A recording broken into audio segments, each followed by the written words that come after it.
भारत के 125 करोड़ नागरिक नया संकल्प, नई उमंग, नया जोश, नए सपने लेकर नववर्ष का स्वागत करेंगे। दिवाली के तुरंत बाद हमारा देश ऐतिहासिक शुद्धि यज्ञ का गवाह बना है। 125 करोड़ देशवासियों के धैर्य और संकल्प शक्ति से ये जो शुद्धि यज्ञ चला, आने वाले अनेक वर्षों तक यह देश की दिशा निर्धारित करने में अहम भूमिका निभाएगा। ईश्वर दत्त मानव स्वभाव अच्छाइयों से भरा रहता है, लेकिन समय के साथ आई विकृतियां, बुराइयों के जंजाल में वो घुटन महसूस करने लगता है। भीतर की अच्छाइयों के कारण विकृतियां और बुराइयों की घुटन से बाहर निकलने के लिए वो छटपटाता रहता है। हमारे राष्ट्र जीवन और समाज जीवन में भ्रष्टाचार, काला धन, जाली नोटों के जाल ने ईमानदार को भी घुटने टेकने के लिए मजबूर कर दिया था। उसका मन स्वीकार नहीं करता था, लेकिन उसे परिस्थितियों को सहना पड़ता था, मजबूरन स्वीकार करना पड़ता था। दिवाली के बाद की घटनाओं से ये सिद्ध हो चुका है कि करोड़ों देशवासी ऐसी घुटन से मुक्ति के अवसर की तलाश कर रहे थे। हमारे देशवासियों की अंतर ऊर्जा को हमने कई बार अनुभव किया है।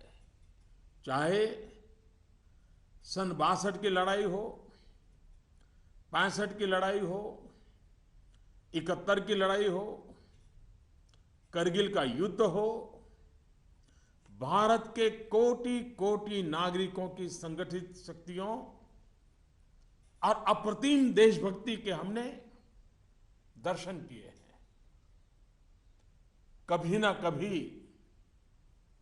बुद्धिजीवी वर्ग इस बात की चर्चा जरूर करेगा कि बाह्य शक्तियों के सामने तो देशवासियों का संकल्प सहज बात है, लेकिन जब देश के कोटि कोटि नागरिक अपने ही भीतर घर कर गई बीमारियों के खिलाफ, बुराइयों के खिलाफ, विकृतियों के खिलाफ लड़ाई लड़ने के लिए मैदान में उतरते हैं, तो वो घटना हर किसी को नए सिरे से सोचने के लिए प्रेरित करती है। दिवाली के बाद लगातार देशवासी दृढ़ संकल्प के साथ, अप्रतिम धैर्य के साथ, त्याग की पराकाष्ठा करते हुए, कष्ट झेलते हुए बुराइयों को पराजित करने के लिए लड़ाई लड़ रहे हैं। जब हम कहते हैं कि कुछ बात है कि हस्ती मिटती नहीं हमारी, कुछ बात है कि हस्ती मिटती नहीं हमारी, इस बात को देशवासियों ने जी करके दिखाया है। कभी लगता था सामाजिक जीवन की बुराइयां, विकृतियां जाने अनजाने में, इच्छा अनिच्छा से हमारी जिंदगी का हिस्सा बन गए हैं।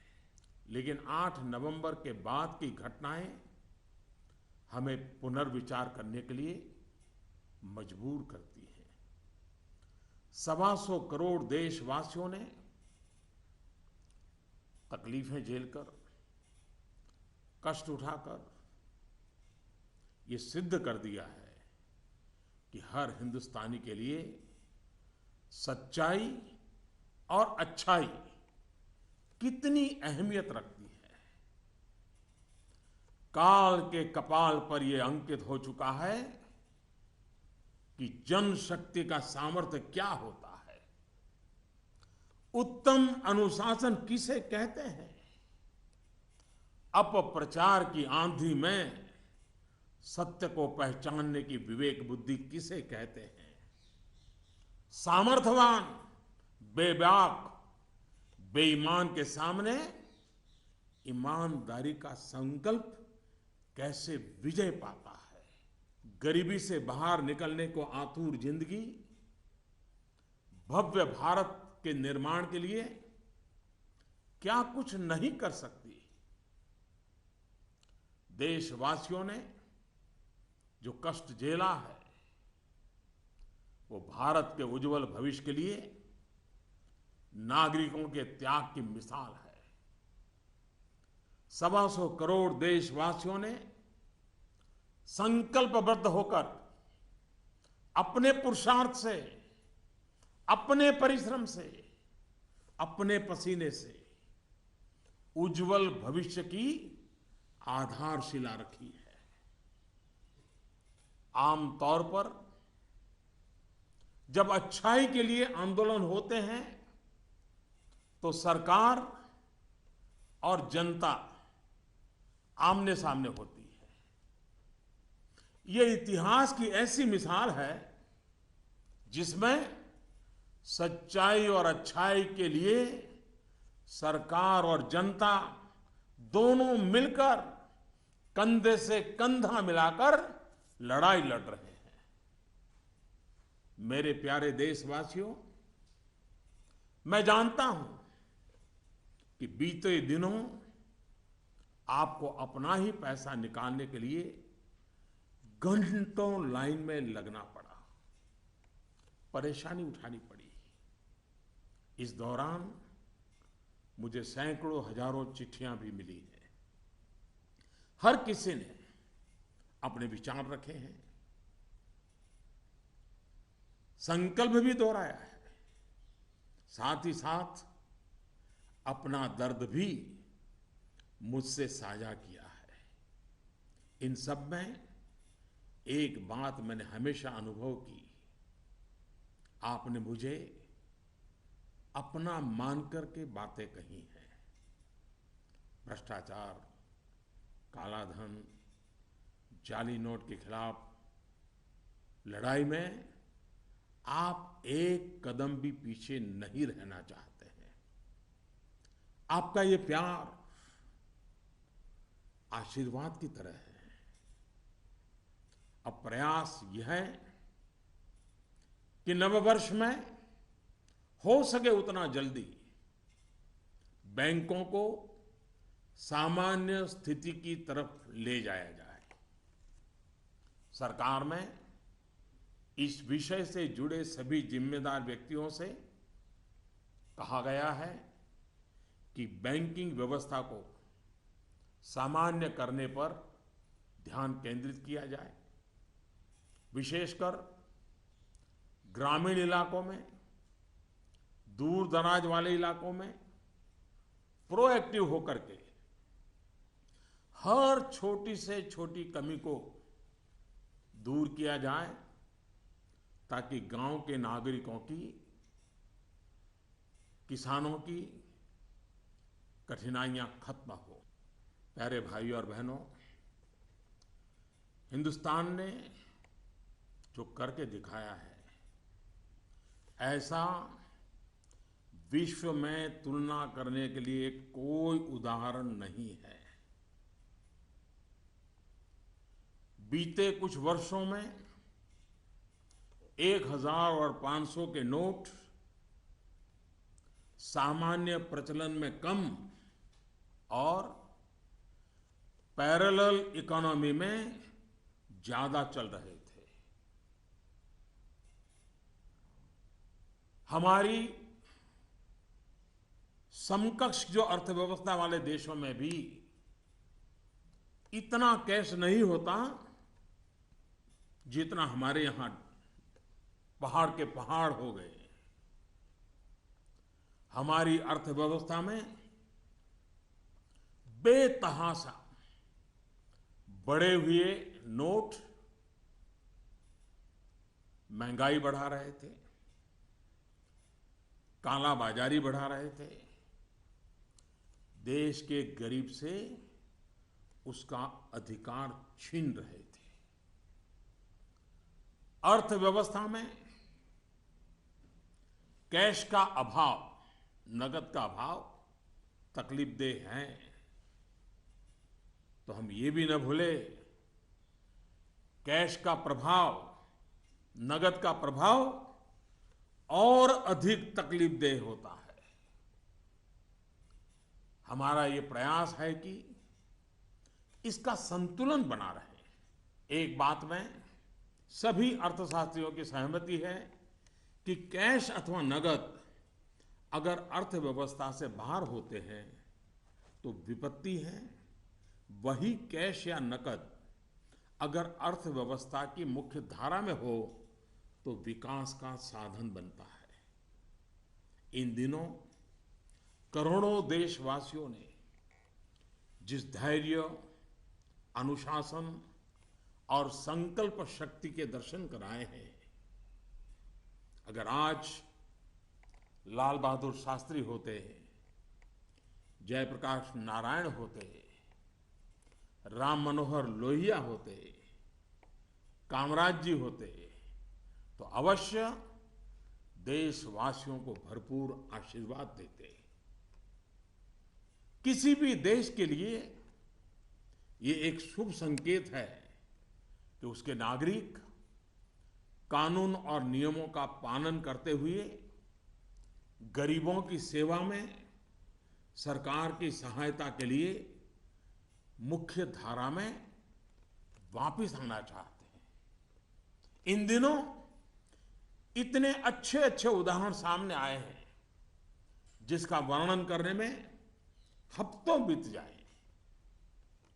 नकद में कारोबार करने पर मजबूर अनेक नागरिकों ने कानून नियम का पालन करते हुए मुख्य धारा में आने की इच्छा प्रकट की है। यह अप्रत्याशित है और सरकार इसका स्वागत करती है। मेरे प्यारे देशवासियों, हम कब तक सच्चाइयों से मुंह मोड़ते रहेंगे? मैं आपके सामने एक जानकारी साझा करना चाहता हूं और इसे सुनने के बाद या तो आप हंस पड़ेंगे या फिर आपका गुस्सा फूट पड़ेगा। आपको जानकर के हैरानी होगी, सरकार के पास दर्ज की गई जानकारी के हिसाब से देश में सिर्फ और सिर्फ 24 लाख लोग ये स्वीकारते हैं कि उनकी आय 10 लाख रुपये सालाना से ज्यादा है। क्या किसी देशवासी के गले ये बात उतरेगी? आप भी अपने आसपास बड़ी बड़ी कोठियां, बड़ी बड़ी गाड़ियां देखते ही होंगे। देश के बड़े बड़े शहरों को ही देखें तो किसी एक शहर में आपको सालाना 10 लाख से अधिक आय वाले लाखों लोग मिल जाएंगे। क्या आपको नहीं लगता कि देश की भलाई के लिए ईमानदारी के आंदोलन को और अधिक ताकत देने की जरूरत है? भ्रष्टाचार, काले धन के खिलाफ इस लड़ाई की सफलता के कारण ये चर्चा बहुत स्वाभाविक है कि अब बेईमानों का क्या होगा, बेईमानों पर क्या बीतेगी, बेईमानों को क्या सजा होगी। भाइयों और बहनों, कानून का काम करेगा, पूरी कठोरता से करेगा, लेकिन सरकार के लिए इस बात की भी प्राथमिकता है कि ईमानदारों को मदद कैसे मिले, ईमानदारों को सुरक्षा कैसे मिले, ईमानदारी की जिंदगी बिताने वालों की कठिनाई कैसे कम हो, ईमानदारी अधिक प्रतिष्ठित कैसे हो। ये सरकार सज्जनों की मित्र है और दुर्जनों को सज्जनता के रास्ते पर लौटाने के लिए उपयुक्त वातावरण को तैयार करने के पक्ष में है। वैसे ये भी एक कड़वा सत्य है कि लोगों को सरकार की व्यवस्थाओं, कुछ सरकारी अफसरों और लाल फीताशाही से जुड़े कटु अनुभव होते रहते हैं। इस कटु सत्य को नकारा नहीं जा सकता। इस बात से कौन इनकार कर सकता है कि नागरिकों से ज्यादा जिम्मेवारी अफसरों की है, सरकार में बैठे छोटे बड़े व्यक्ति की है। और इसलिए चाहे केंद्र सरकार हो, राज्य सरकार हो या फिर स्थानीय निकाय, सबका दायित्व है कि सामान्य से सामान्य व्यक्ति के अधिकार की रक्षा हो, ईमानदारों की मदद हो और बेईमान अलग थलग हो। दोस्तों, पूरी दुनिया में एक सर्वसामान्य तथ्य है कि आतंकवाद, नक्सलवाद, जाली नोटों का कारोबार, ड्रग के धंधे से जुड़े लोग, मानव तस्करी से जुड़े लोग, हथियारों के कारोबार में लगे लोग, ये सब लोग काले धन पर ही निर्भर रहते हैं। ये समाज और सरकारों के लिए नासूर बन गया है। इस एक निर्णय ने इन सब पर गहरी चोट पहुंचाई है। आज काफी संख्या में नौजवान हिंसा का रास्ता छोड़ मुख्य धारा में लौट रहे हैं। अगर हम जागरूक रहें तो अपने बच्चों को हिंसा और अत्याचार के उन रास्तों पर वापस लौटने से बचा पाएंगे। इस अभियान की सफलता इस बात में भी है कि अर्थव्यवस्था की मुख्य धारा से बाहर जो धन था वो बैंकों के माध्यम से अर्थव्यवस्था की मुख्य धारा में वापस आ गया है। पिछले कुछ दिनों की घटनाओं से ये सिद्ध हो चुका है कि चालाकी के रास्ते खोजने वाले बेईमान लोगों के लिए आगे के रास्ते बंद हो चुके हैं। टेक्नोलॉजी ने इसमें बहुत बड़ी सेवा की है। आदतन बेईमान लोगों को भी अब टेक्नोलॉजी की ताकत के कारण काले कारोबार से निकलकर कानून नियम का पालन करते हुए मुख्य धारा में आना ही होगा। साथियों, बैंक कर्मचारियों ने इस दौरान दिन रात एक किए हैं। हजारों महिला बैंक कर्मचारी भी देर रात तक रुककर इस अभियान में शामिल रही है। पोस्ट ऑफिस में काम करने वाले लोग, बैंक मित्र, सभी ने सराहनीय काम किया है। हाँ, आपके इस भगीरथ प्रयास के बीच कुछ बैंकों में कुछ लोगों के गंभीर अपराध भी सामने आए हैं।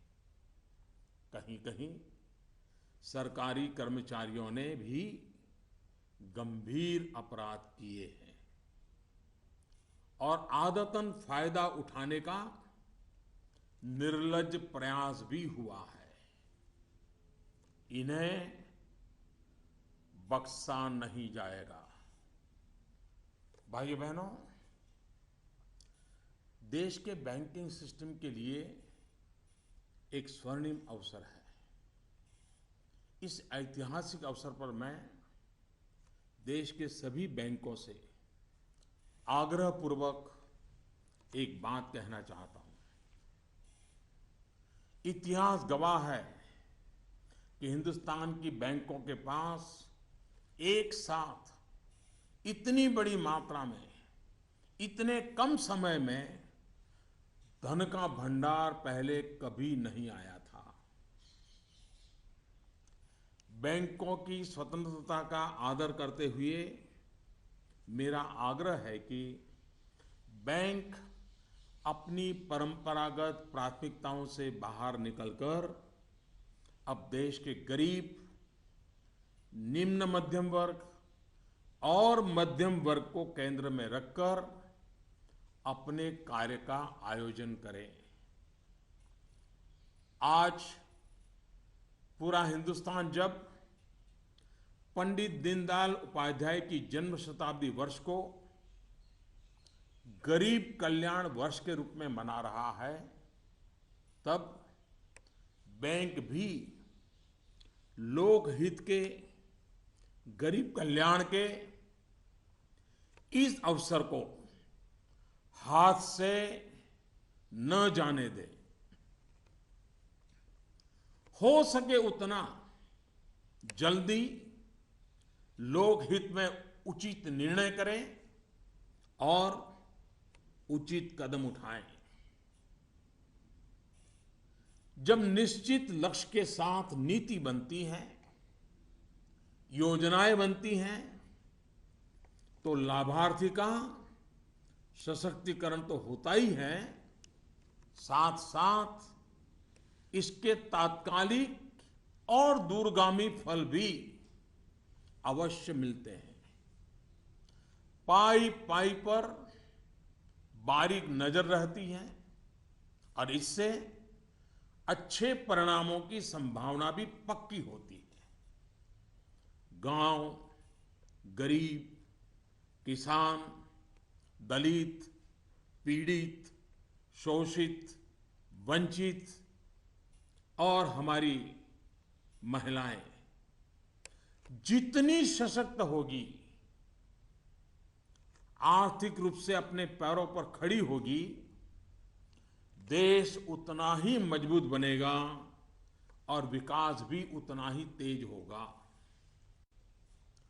सबका साथ, सबका विकास, इस ध्येय वाक्य को चरितार्थ करने के लिए नववर्ष की पूर्व संध्या पर देश के 125 करोड़ नागरिकों के लिए सरकार कुछ नई योजनाएं ला रही है। दोस्तों, स्वतंत्रता के इतने साल बाद भी देश में लाखों गरीबों के पास अपना घर नहीं है। जब अर्थव्यवस्था में काला धन बढ़ा तो मध्यम वर्ग की पहुंच से घर भी खरीदना दूर हो गया था। गरीब, निम्न मध्यम वर्ग और मध्यम वर्ग के लोग घर खरीद सकें, इसके लिए सरकार ने कुछ बड़े फैसले लिए हैं। अब प्रधानमंत्री आवास योजना के तहत शहरों में इस वर्ग को नए घर देने के लिए 2 नई स्कीमें बनाई गई हैं। इसके तहत 2017 में घर बनाने के लिए 9 लाख रुपए तक के कर्ज पर ब्याज में 4% की छूट और 12 लाख रुपए तक के कर्ज पर ब्याज में 3% की छूट दी जाएगी। सरकार ने प्रधानमंत्री आवास योजना के तहत गांवों में बनने वाले घरों की संख्या को बढ़ा दिया है। यानी जितने घर पहले बनने वाले थे उससे 33% ज्यादा घर बनाए जाएंगे। गांवों के निम्न मध्यम वर्ग और मध्यम वर्ग के लोगों की जरूरतों को ध्यान में रखते हम एक नई योजना शुरू करने जा रहे हैं। 2017 में गांव में रहने वाले जो लोग अपने घर का निर्माण करना चाहते हैं या पुराने घर में कोई विस्तार करना चाहते हैं, एक दो कमरे और बनाना चाहते हैं, ऊपर एक आध नई मंजिल बनाना चाहते हैं, उन्हें 2 लाख रुपए तक के ऋण में 3% ब्याज की छूट दी जाएगी। दोस्तों, बीते दिनों चारों तरफ ऐसा वातावरण बना दिया गया था कि देश की कृषि बर्बाद हो गई है। ऐसा वातावरण बनाने वालों को मेरे देश के किसानों ने करारा जवाब दिया है। पिछले वर्ष की तुलना में इस वर्ष रबी की बुआई में 6% ज्यादा वृद्धि हुई है। फर्टिलाइजर भी 9% ज्यादा उठाया गया है। सरकार ने इस बात का लगातार ध्यान रखा कि किसानों को बीज की दिक्कत ना हो, खाद की किल्लत ना हो, कर्ज लेने में परेशानी ना आए। अब किसान भाइयों के हित में कुछ और अहम निर्णय भी लिए गए हैं। डिस्ट्रिक्ट कोऑपरेटिव सेंट्रल बैंक और प्राइमरी सोसाइटी से जिन किसानों ने खरीफ और रबी की बुआई के लिए कर्ज लिया था, उस कर्ज के 60 दिन का ब्याज सरकार वहन करेगी और किसानों के खातों में ट्रांसफर करेगी। कोऑपरेटिव बैंक और सोसाइटी से किसानों को और ज्यादा कर्ज मिल सके, इसके लिए उपाय किए गए हैं। नाबार्ड ने पिछले महीने 21,000 करोड़ रुपए की व्यवस्था की थी। अब सरकार इसे लगभग 2 गुना करते हुए इसमें 20,000 करोड़ रुपए और जोड़ रही है। इस रकम को नाबार्ड कोऑपरेटिव बैंक और सोसाइटीज को कम ब्याज पर देगा और इससे नाबार्ड को जो आर्थिक नुकसान होगा उसे भी सरकार वहन करेगी। सरकार ने यह भी तय किया है कि अगले 3 महीने में 3 करोड़ किसान क्रेडिट कार्डों को रुपे कार्ड में बदला जाएगा। किसान क्रेडिट कार्ड में एक कमी यह थी कि पैसे निकालने के लिए बैंक जाना पड़ता था। अब जब किसान क्रेडिट कार्ड को रुपे कार्ड में बदल दिया जाएगा तो किसान कहीं पर भी अपने कार्ड से खरीद बिक्री कर पाएगा। भाइयों और बहनों, जिस प्रकार देश की अर्थव्यवस्था में कृषि का महत्व है, उसी प्रकार विकास और रोजगार के लिए लघु और मध्यम उद्योग, जिसे एमएसएमई भी कहते हैं, इसका भी महत्वपूर्ण योगदान है। इस बात को ध्यान में रखते हुए सरकार ने इस क्षेत्र के लिए कुछ निर्णय लिए हैं जो रोजगार बढ़ाने में सहायक होंगे। सरकार ने तय किया है कि छोटे कारोबारियों के लिए क्रेडिट गारंटी 1 करोड़ रुपए से बढ़ाकर 2 करोड़ रुपया करेगी। भारत सरकार एक ट्रस्ट के माध्यम से बैंकों को ये गारंटी देती है कि आप छोटे व्यापारियों को लोन दीजिए, गारंटी हम लेते हैं। अब तक यह नियम था कि 1 करोड़ रुपए तक के लोन को कवर किया जाता था। अब 2 करोड़ रुपए तक का लोन क्रेडिट गारंटी से कवर होगा। एनबीएफसी यानी कि नॉन बैंकिंग फाइनेंशियल कंपनी से दिया गया लोन भी इसमें कवर होगा। सरकार के इस फैसले से छोटे दुकानदार, छोटे उद्योगों को ज्यादा कर्ज मिलेगा। गारंटी का खर्च केंद्र सरकार द्वारा वहन करने के कारण इन पर ब्याज दर भी कम होगी। सरकार ने बैंकों को ये भी कहा है कि छोटे उद्योगों के लिए कैश क्रेडिट लिमिट को 20% से बढ़ाकर 25% करें। इसके अलावा डिजिटल माध्यम से हुए ट्रांजैक्शन पर वर्किंग कैपिटल लोन 20% से बढ़ाकर 30% तक करने को कहा गया है।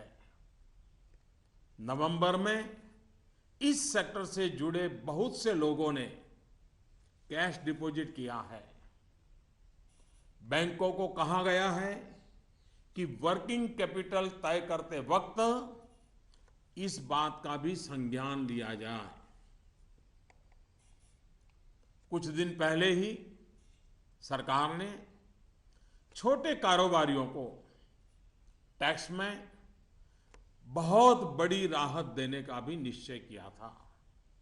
जो कारोबारी साल में 2 करोड़ रुपए तक का व्यापार करते हैं, उनके टैक्स की गणना 8% आय को मानकर की जाती थी।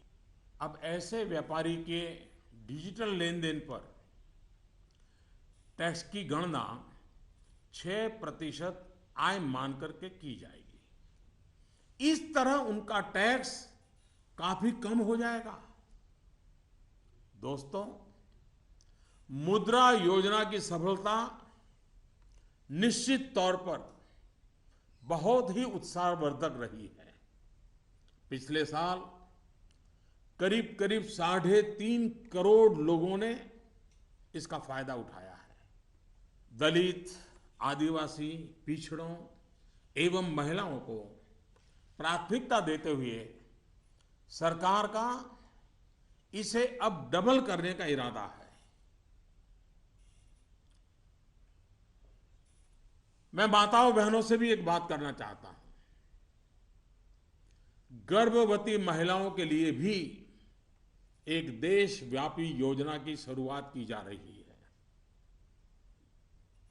अब देश के सभी 650 से ज्यादा जिलों में सरकार गर्भवती महिलाओं को अस्पताल में पंजीकरण और डिलीवरी, टीकाकरण और पौष्टिक आहार के लिए 6,000 रुपये की आर्थिक मदद करेगी।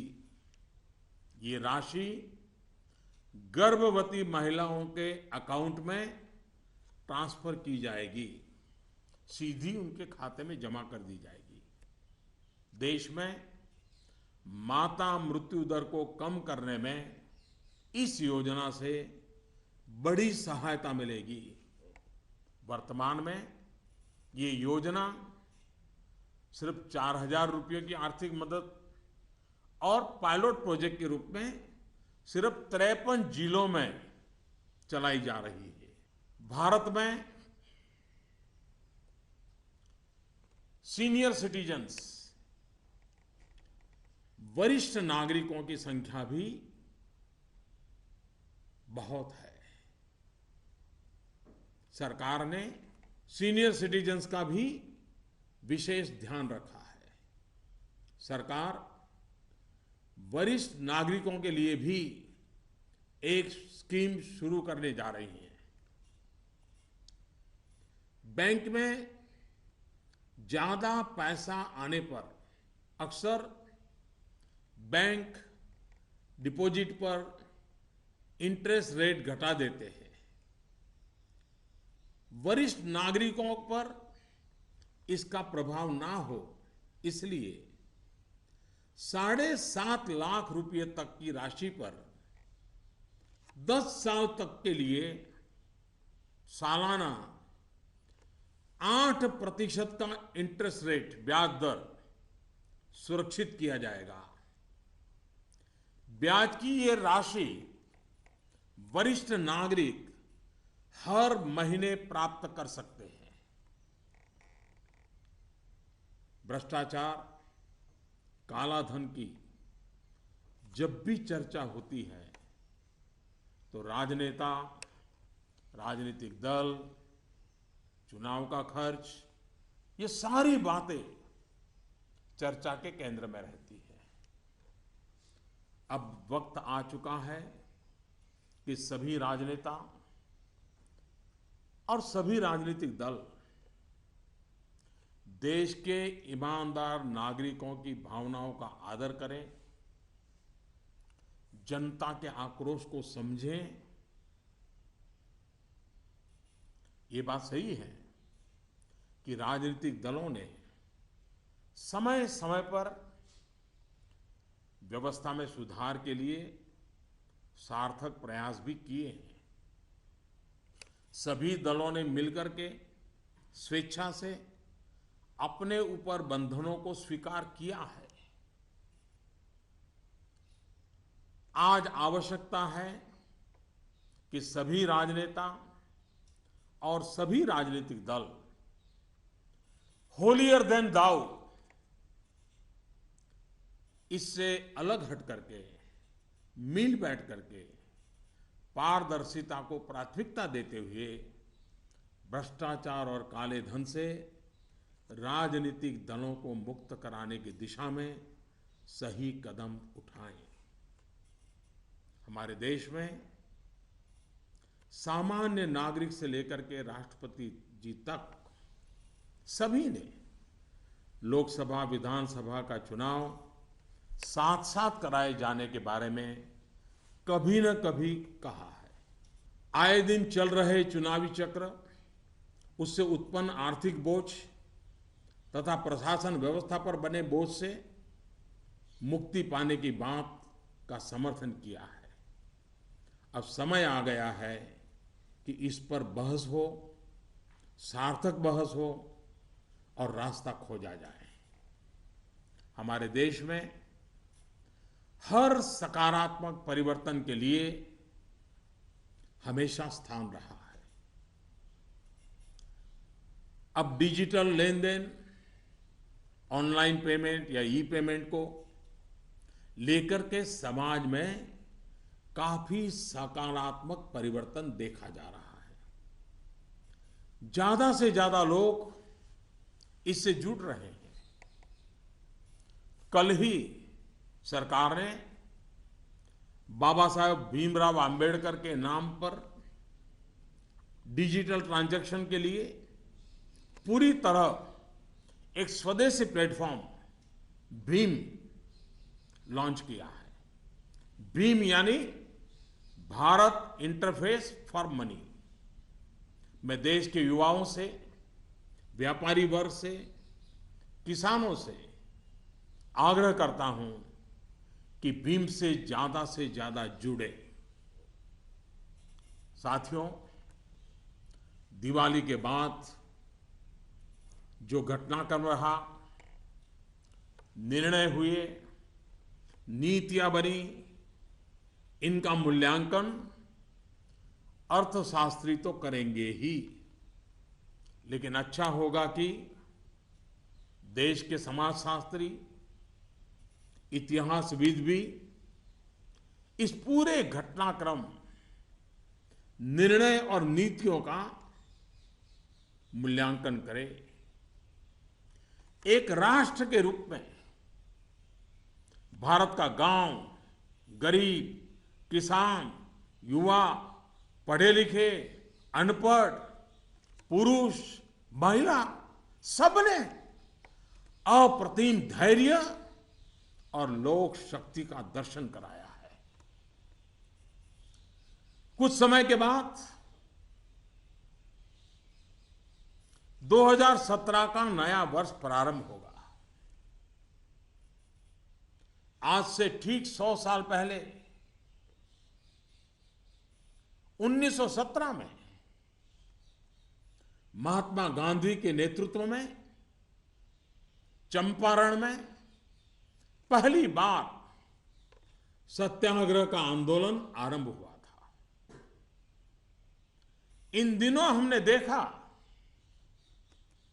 कि 100 वर्ष के बाद भी हमारे देश में सच्चाई और अच्छाई के प्रति सकारात्मक संस्कार का मूल्य है। आज महात्मा गांधी नहीं है, परंतु उनका यह मार्ग जो हमें सत्य का आग्रह करने के लिए प्रेरित करता है, वह सर्वाधिक उपयुक्त है। चंपारण सत्याग्रह की शताब्दी के अवसर पर हम फिर एक बार महात्मा गांधी का पुण्य स्मरण करते हुए सत्य के आग्रही बनेंगे तो सच्चाई और अच्छाई की पटरी पर आगे बढ़ने में कोई कठिनाई नहीं आएगी। भ्रष्टाचार और काले धन के खिलाफ इस लड़ाई को हमें रुकने नहीं देना है। सत्य का आग्रह संपूर्ण सफलता की गारंटी है। 125 करोड़ का देश हो, 65% जनसंख्या 35 साल से कम उम्र के नौजवानों की हो, साधन भी हो, संसाधन भी हो और सामर्थ्य में कोई कमी ना हो, ऐसे हिंदुस्तान के लिए कोई कारण नहीं है कि हमारा देश अब पीछे रह जाए। नववर्ष की नई किरण नई सफलताओं का संकल्प लेकर के आ रही है। आइए हम सब मिलकर चल पड़े, बाधाओं को पार करते चले, एक नए उज्जवल भविष्य का निर्माण करें। बहुत बहुत धन्यवाद। जय Hind.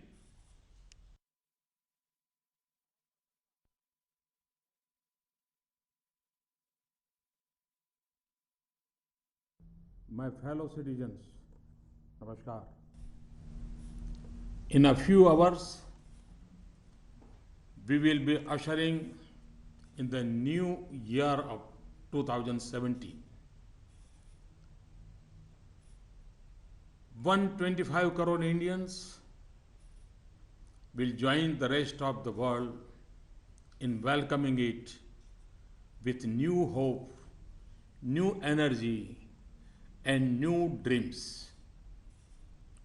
Since Diwali, our nation has been witness to a historic rite of purification.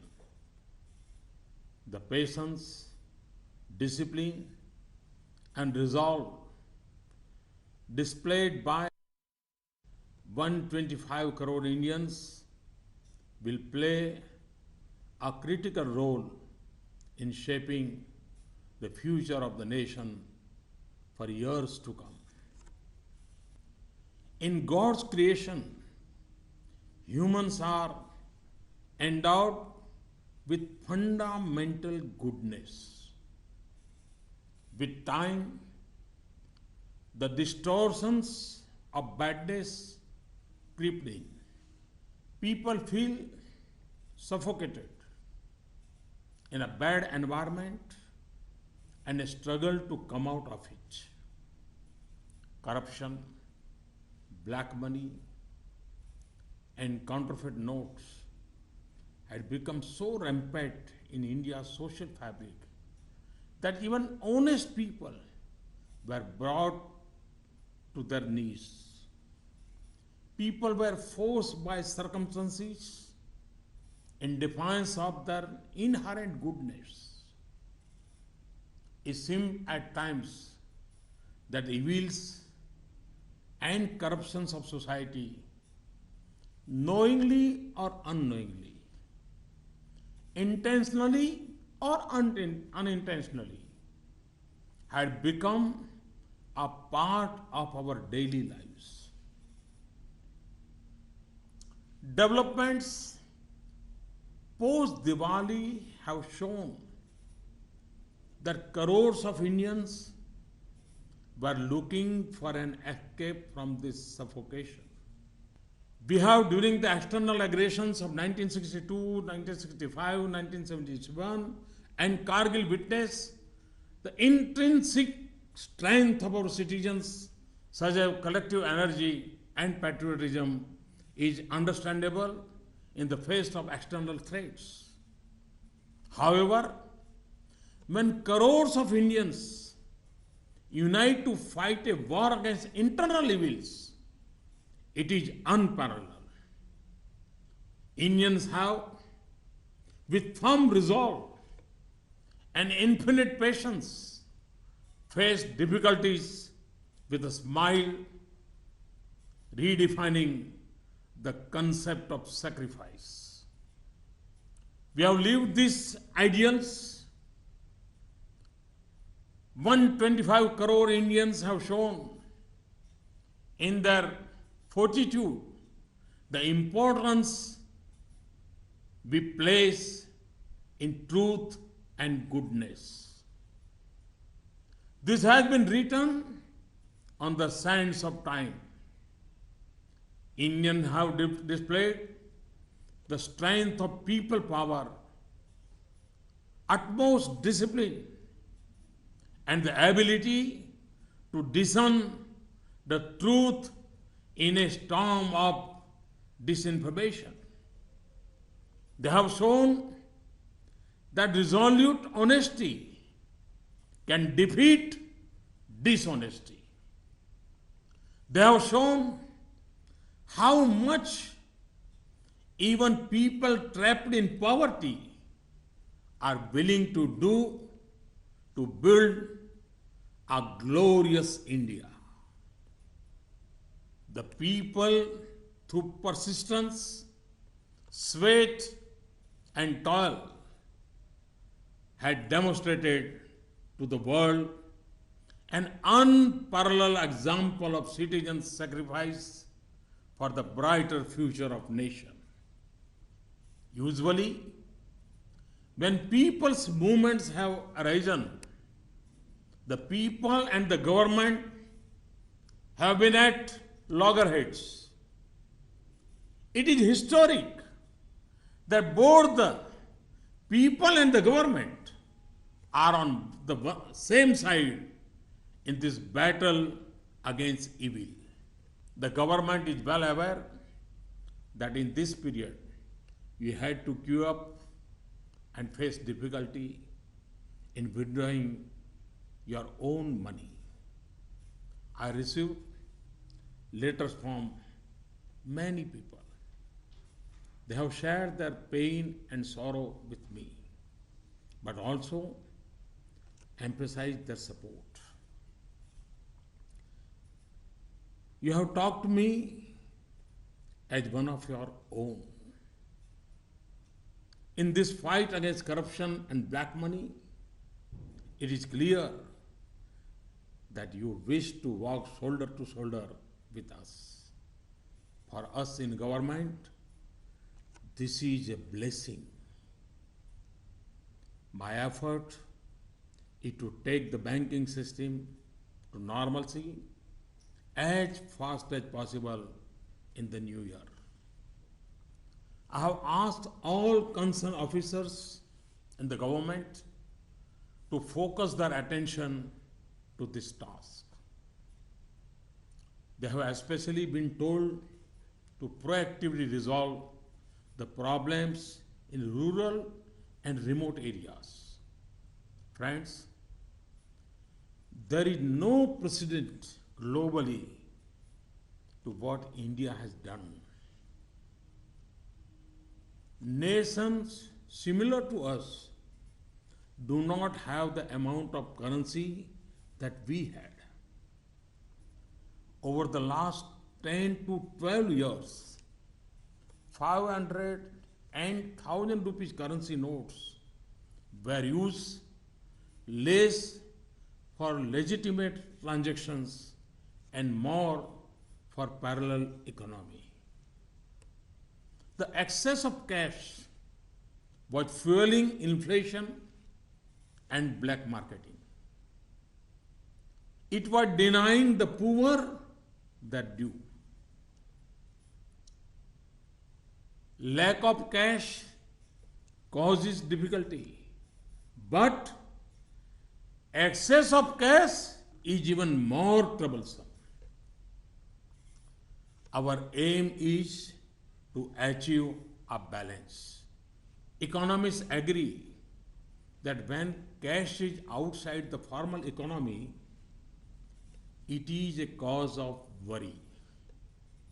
When it joins the mainstream, it is an opportunity for development. I'm sure if great sons of India like Jayaprakash Narayan, Lal Bahadur Shastri, Ram Manohar Lohia, Kamaraj ji had been present today, they would have applauded the patience, discipline, and resolve of our countrymen. In the past few weeks, there have been many gratifying instances. It would take weeks to list them. It is a healthy trend for any nation when the people wish to join the mainstream, abiding by the law and helping the government in serving the poor. Friends, how long will we overlook facts that stare us in the face? I wish to share some information with you, which will either make you laugh or make you angry. According to information with the government, there are only 24 lakh people in India who accept that their annual income is more than 10 lakhs rupees. Can we digest this? Look at the big bungalows and big cars around you. If we look at any big city, it would have lakhs of people with annual income of more than 10 lakh. Do you not feel that for the good of the country, this movement for honesty need to be further strengthened? In this fight against corruption and black money, it is natural to debate the fate of the dishonest. What punishment will they get? The law will take its own course with its full force.